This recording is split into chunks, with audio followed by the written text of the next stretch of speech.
why my nose keeps itching. God, you would think I'm on crack.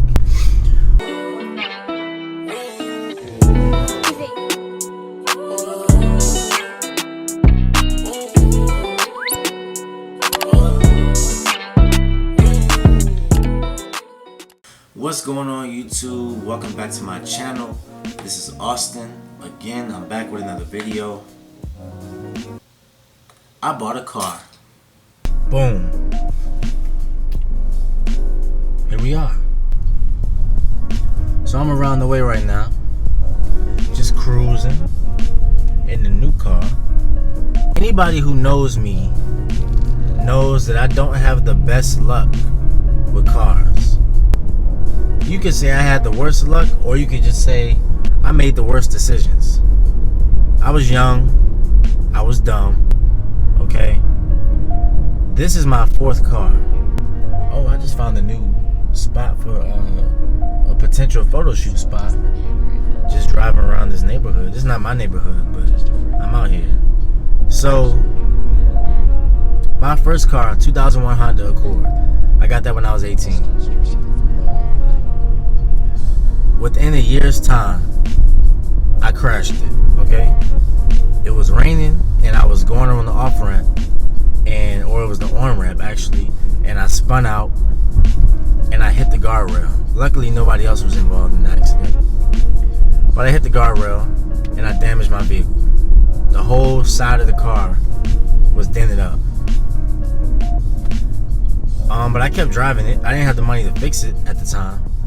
But I kept driving it, and it worked well for a little while, and then the engine messed up. You know, I had other issues going on. It was an old car. I ended up selling it to the junkyard. They gave me $100.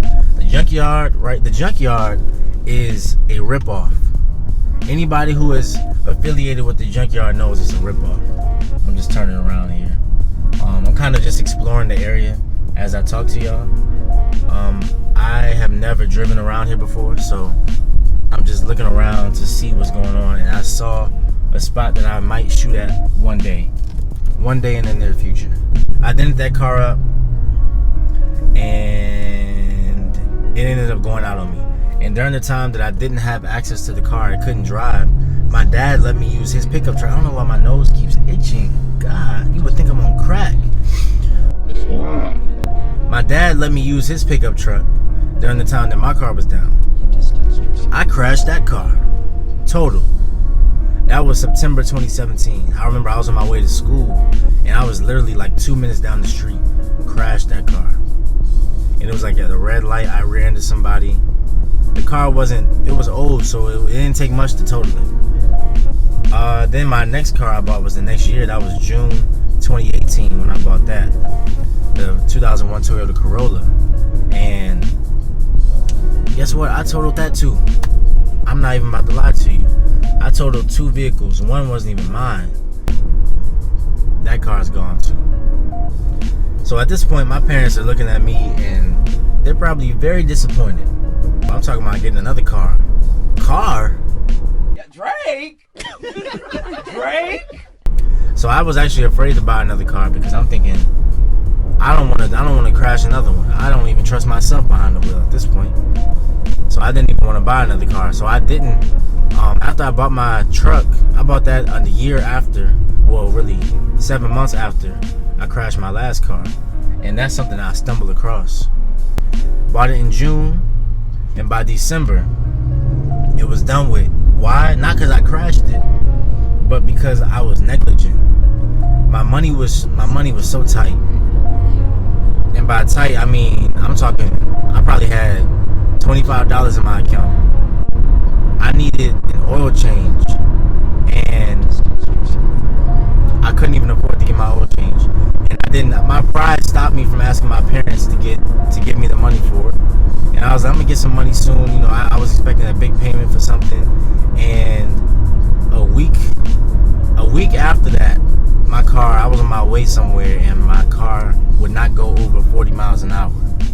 So I ended up pulling over, turned off the engine, turned it back. Well, I tried to turn it back on, and it didn't turn on. I was like, okay, now this is bad.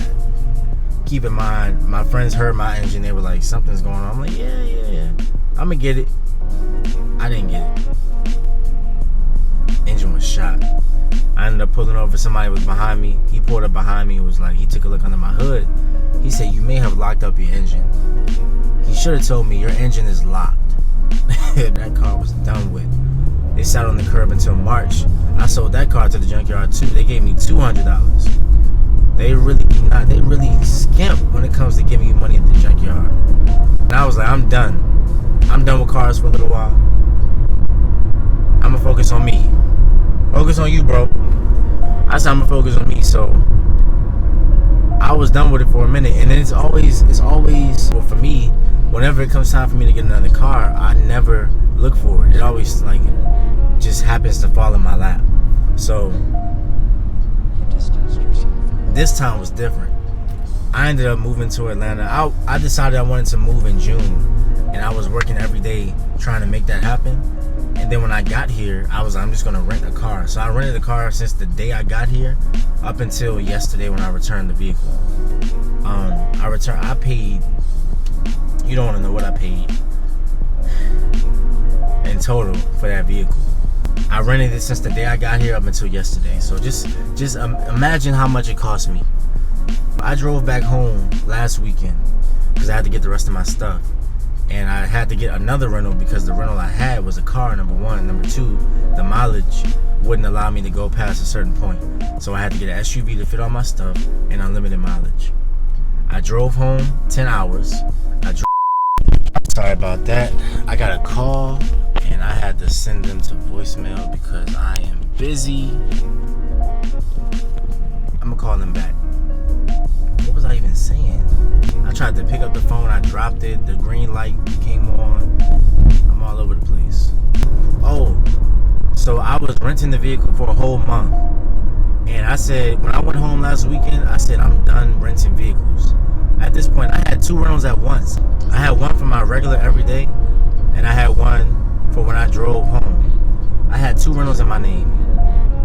And I'm just thinking, I'm spending so much money on renting a car when I can just buy one. So over the weekend, I said, I'm going to the dealership sometime this week.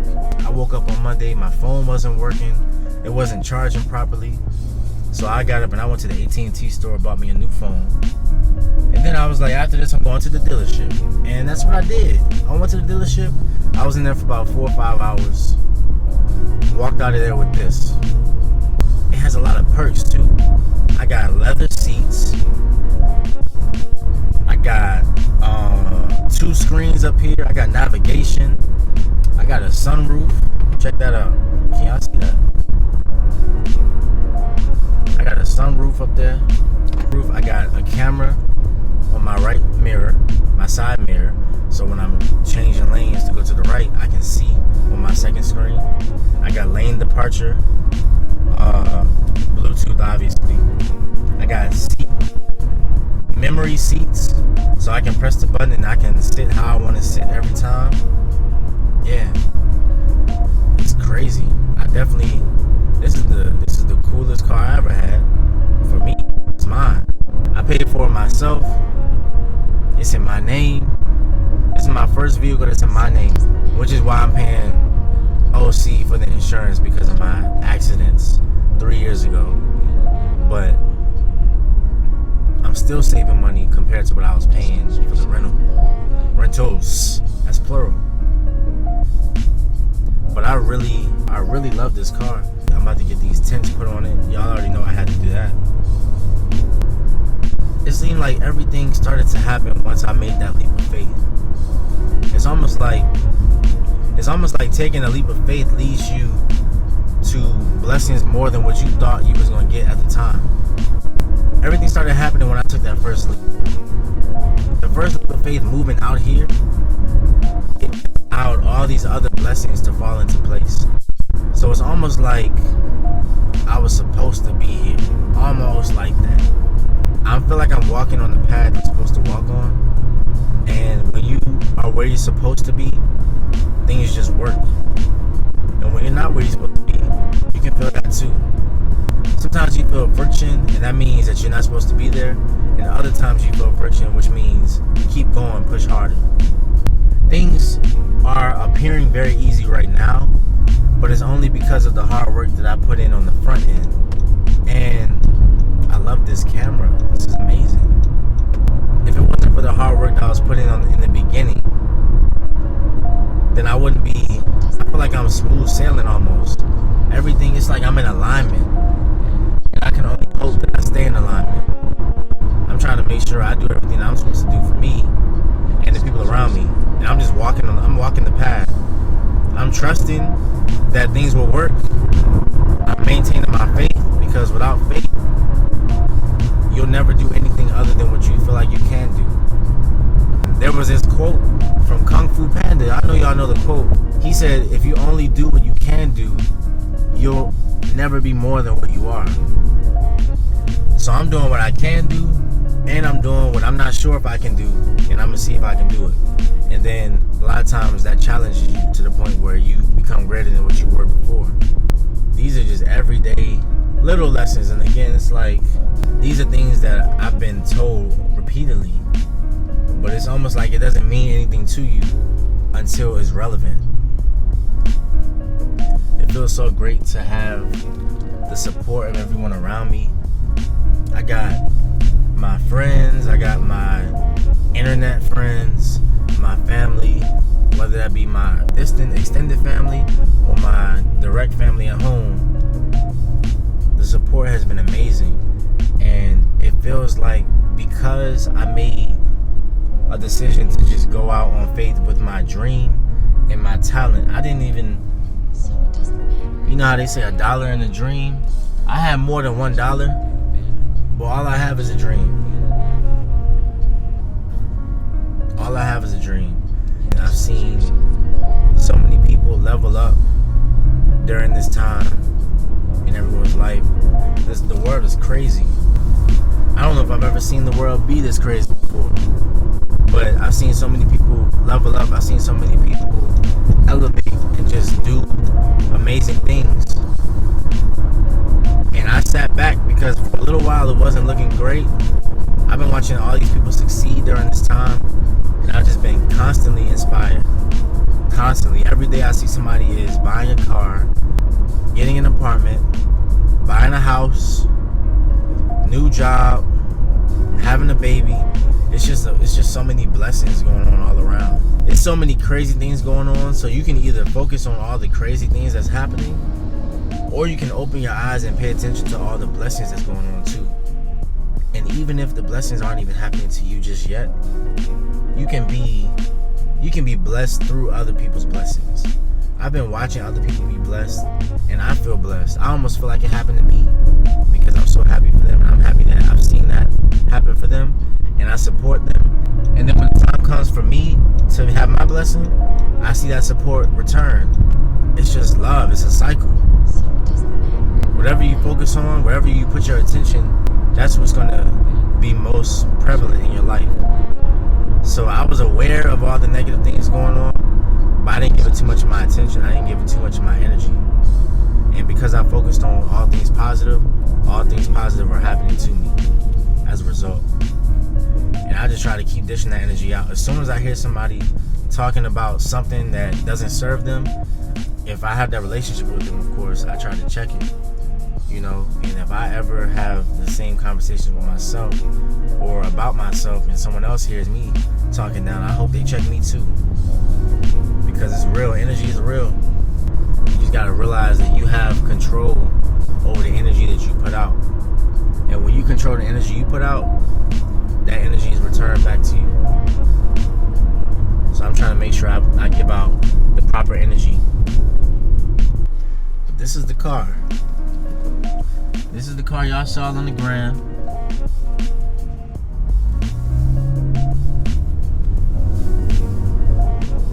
So much went into this. People see the tip of the iceberg, but so much more is under it. I had said in my post that in 30 days I did this. I moved. I got my website done. I launched my YouTube channel. I bought a car. But my friend Nia was saying it's not even about the 30 days. Because yeah, it happened in 30 days, but it was a result of all the things you've done over this whole year. Nothing happens overnight. They say it takes however long to be an overnight success. You don't just wake up and be successful. You put in that grind way longer than people know you're doing it. And then by the time they catch on, you've been doing it for however many years. It's about consistency. It's about staying the course. It's one of those things that's never done. The work is never done, which may be discouraging for some, but it's encouraging for me because, like I always say, you may never finish, but you can always improve. If the work is never done, that means you can never stop improving, ever. And that's what keeps me going. You have no choice but to be great if you never stop. So I won't. Every time I'm talking to my dad, he always, after he gives me his spiel, he'll be like, I hope I'm making sense. And I feel like that's the best way to end a rant. I hope I'm making sense. I'm just speaking from my heart. This was like a ride around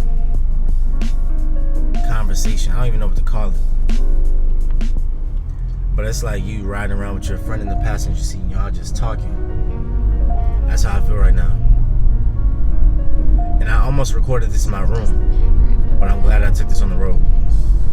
If you don't get anything else from this video, remember this: the work is never finished. The work is never done. Keep going. Stay consistent. Don't take no for an answer. I feel like I sound like DJ Khaled. They don't want you to win. They don't want you to enjoy life. So you enjoy life.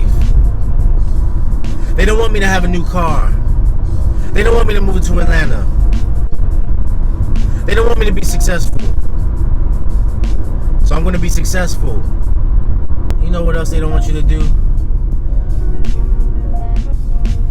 They don't want you to smash the like button for the YouTube algorithm. So we're going to smash the like button for the YouTube algorithm. Ha! I had to say it. Be sure to like, comment, and subscribe. Make sure you share the channel. Thank you for tuning in. Austin, aka Austin's Lens. I'm signing out. I appreciate y'all. I'll see y'all next time.